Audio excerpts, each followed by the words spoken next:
Hi friends, പുതിയൊരു വീഡിയോയിലേക്ക് എല്ലാവർക്കും സ്വാഗതം. ഇന്ന് നമുക്ക് ഉള്ളിത്തണ്ട് തോരൻ വെച്ച് നോക്കിയാലോ. അപ്പോൾ ഉള്ളിത്തണ്ട് തോരൻ വെക്കാനായിട്ട് ഇതുപോലെ ഒരു പിടി ഉള്ളിത്തണ്ടാണ് എടുത്തേക്കുന്നത്. ഇതിനി കഴുകി വൃത്തിയാക്കി കൊണ്ടുവരാം.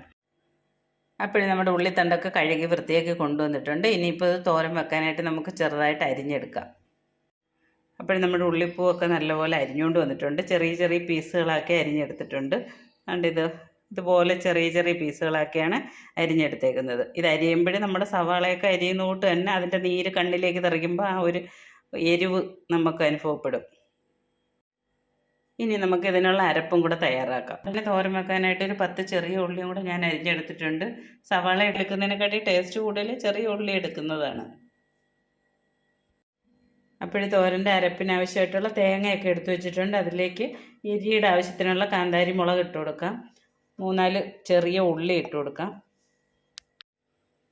അല്പം മഞ്ഞൾപ്പൊടി, കുറച്ച് മുളക് പൊടി. അപ്പോഴിതെല്ലാം കൂടെ മിക്സിയുടെ ജാറിലേക്ക് ഇട്ട് കൊടുത്തിട്ടുണ്ട്. ഇനി ഒന്ന് ചെറുതായിട്ട് ചതച്ചുകൊണ്ട് വരാം. അപ്പോൾ തോരൻ വെക്കാനായിട്ട് പാനൊക്കെ അടുപ്പിലേക്ക് വെച്ചിട്ടുണ്ട്. അതൊക്കെ ചൂടായി വന്നിട്ടുണ്ട്. അതിലേക്ക് വെളിച്ചെണ്ണ ഒഴിച്ചു കൊടുക്കാം. വെളിച്ചെണ്ണയൊക്കെ ചൂടായി വന്നിട്ടുണ്ട്. അതിലേക്ക് കടുക് ഇട്ട് കൊടുക്കാം.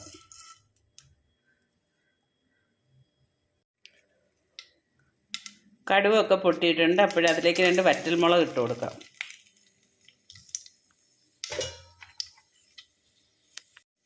അതിൻ്റെ കൂടെ തന്നെ കുറച്ച് കറിവേപ്പില കൂടി ഇട്ട് കൊടുക്കാം.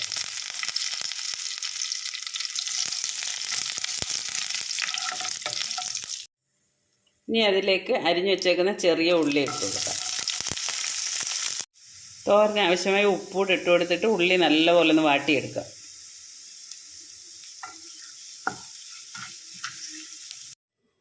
നമ്മുടെ ഉള്ളിയൊക്കെ എപ്പോഴും വാടി വന്നിട്ടുണ്ട്. അതിലേക്ക് ഉള്ളിത്തണ്ട് അരിഞ്ഞതെല്ലാം ഇട്ട് കൊടുക്കാം. ഇത് നല്ലപോലെ ഇളക്കിയെടുത്തതിന് ശേഷം ഫ്ലെയിം ഒന്ന് കുറച്ച് വെച്ചിട്ട് നമുക്ക് അടച്ചു വെച്ചത് വേവിച്ചെടുക്കാം.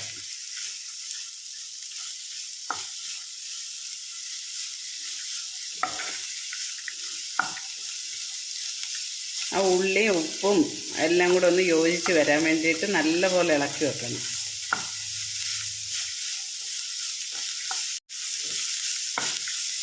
ഇനി ഇത് നല്ലപോലെ നമുക്കൊന്ന് ഇളക്കി വെക്കാം. ഇത് അതിൻ്റെ ഉള്ളിയും ഉള്ളിക്കകത്തിട്ടിരുന്ന ഉപ്പും എല്ലാം ഇതിനകത്തൊന്ന് പിടിക്കാൻ വേണ്ടിയിട്ട് നല്ലപോലെ ഇളക്കി അതിന് ശേഷം ഒന്ന് തീ ഉറച്ച് വെച്ച് വേവിച്ചെടുക്കാം.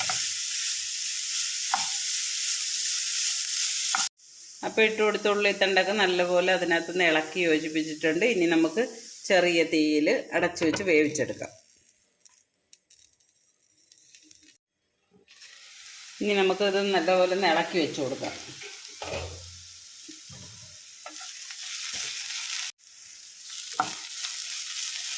ഇപ്പോൾ ഉള്ളിത്തണ്ടെല്ലാം നല്ലപോലെ വെന്തിട്ടുണ്ട്. നമ്മൾ ഇലവർഗ്ഗങ്ങളൊക്കെ തോരൻ വെക്കുന്ന അത്രയും വേവേ ഉള്ളൂ. അതുകൊണ്ട് ഇതിൻ്റെ വെള്ളമൊന്നും ഒഴിക്കുകയൊന്നും വേണ്ട. എണ്ണയ്ക്കകത്ത് കിടന്ന് വേവാനുള്ള വേവേ ഉള്ളൂ ഇതിന്.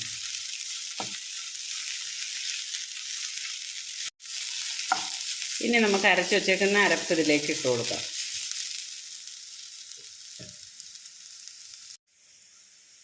അരപ്പ് അതിലേക്ക് ഇട്ട് കൊടുത്തിട്ടുണ്ട്. ഇനി ഇതൊന്ന് ഇളക്കി വെച്ചിട്ട് ചെറിയ തീയിൽ ഒന്നുകൂടെ വേവിച്ചെടുക്കാം.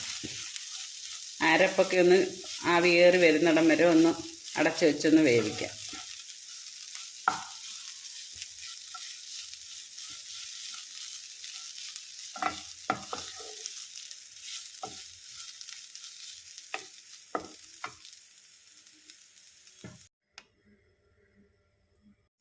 അപ്പോഴും നമ്മുടെ ഉള്ളിത്തണ്ട് തോരനൊക്കെ റെഡി ആയിട്ടുണ്ട്.